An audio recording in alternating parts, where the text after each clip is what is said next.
चलिए तो देखिए अब समझ में आ गया ना कि देखिए यहाँ पे प्रेजेंट सिंपल टेंस के सेंटेंस को इम्फेटिक मतलब जोरदार माने बल देने के लिए, बल जोरदार बनाने के लिए डू या डज का प्रयोग किया जाता है। जैसे कि यहाँ पे लिखा है, क्या लिखा है यहाँ पे सेंटेंस हमारा लिखा है कि I help him, I help him यानी मैं उसकी मदद करता हूँ। इसमें तो इम्फेटिक नहीं है तो ये क्या बोलेंगे इसको, नॉन इम्फेटिक। अगर एग्जाम में दे देगा कि कहेगा इसमें आई हेल्प हिम ये कौन मतलब सेंटेंस है तो सबसे पहले बोलेंगे हम लोग नॉन इम्फेटिक।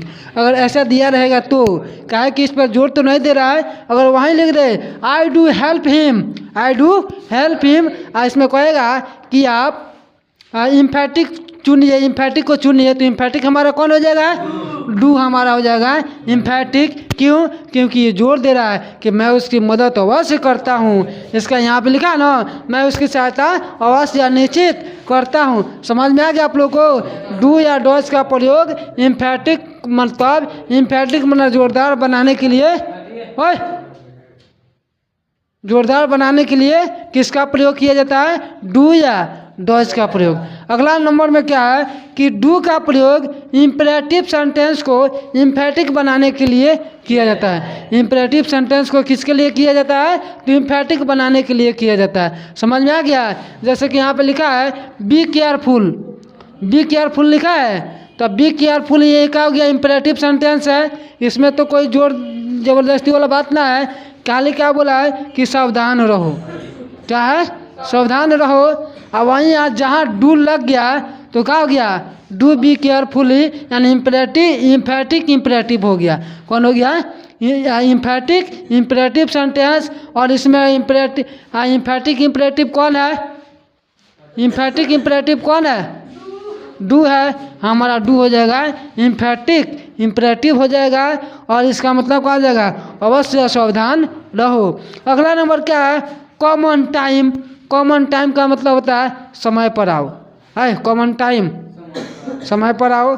और वहीं लगा दे डू तो क्या हो जाएगा, डू कॉमन टाइम का मतलब होता है कि इम्फेटिक इम्परेटिव हो गया कि अवश्य समय पर आओ। होता है ना, डेली के डेली तुम लोग आता है क्लास से, हम लोग मान लो 4 बजे तो आएगा का, ये तो अभी 4:09 बज रहा है, 10 मिनट के बाद चलेंगे तो चल जाएगा। शोर तो पढ़ाते हैं ऐसे 10 ऐसा ना किया जाता है।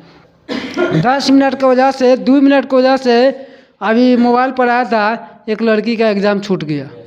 बहुत सारा वीडियो आ रहा है ना, 10 मिनट 2 मिनट का बताओ। तो तुम लोग को बोला है ना कि कभी भी समय से 10 मिनट 5 मिनट पहले चले जाओ।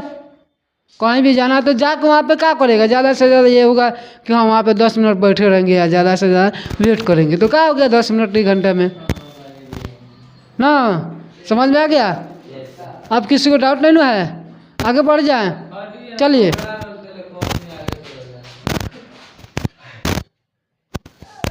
चलिए देखिए तो डू का प्रयोग past simple past simple tense के निगेटिव फॉर्मेशन के लिए ऑल पर्सन के साथ डिड का प्रयोग किया जाता है। यानी सभी पर्सन के लिए किसका प्रयोग किया जाता है, डिड का प्रयोग।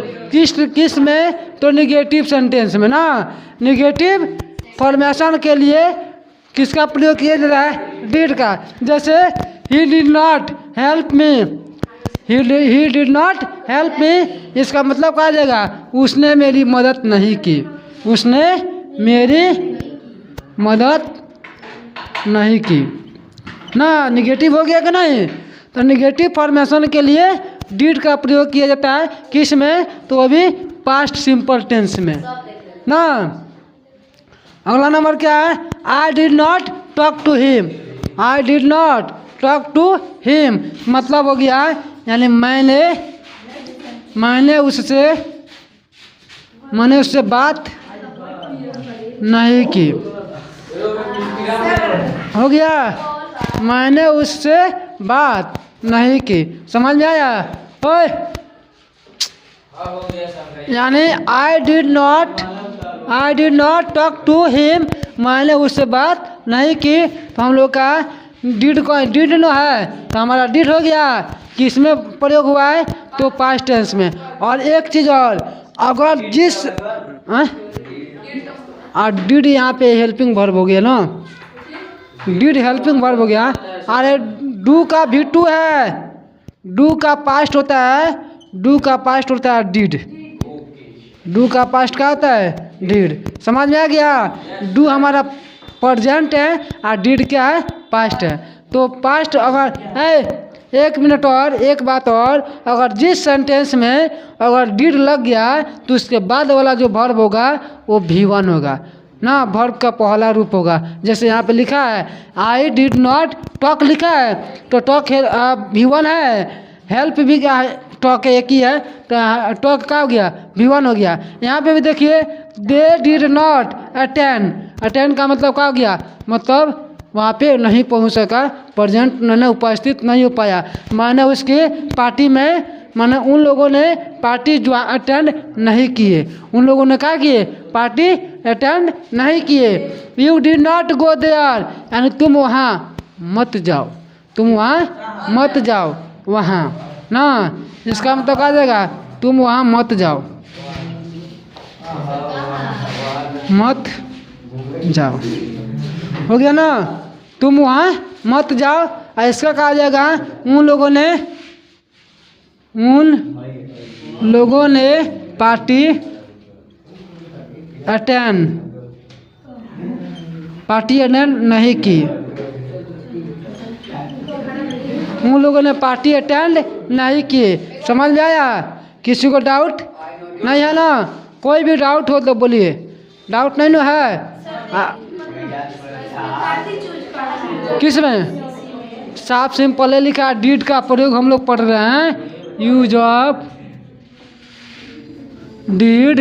तो डिड का प्रयोग किसके लिए किया जाता है तो निगेटिव फॉर्मेशन, यहाँ पर लिखे हुए किए हैं पास्ट सिंपल टेंस के निगेटिव फॉर्मेशन के लिए ऑल पर्सन के साथ डिड का प्रयोग किया जाता है। किसका? डिड का। जैसे यहाँ पे लिखा है he did not help me, मतलब देखिए डिड नॉट के पहले डिड लगा है तो डिड हमारा क्या है पास्ट सिंपल टेंस है ना, पास्ट सिंपल टेंस है। समझ में आ गया? तो इसी को बोलते हैं, ये इसी का मतलब क्या है, ये हमारा डिड का प्रयोग है। समझ में आ गया? किसी को डाउट नहीं है? No sir. तू बहुत ज़्यादा बदमाश हो गया, देख रहा पढ़ा रहे तो तू बात कर रहा है। समझ में आ गया ना? आगे बढ़े, चलिए फिर आगे बढ़ते हैं।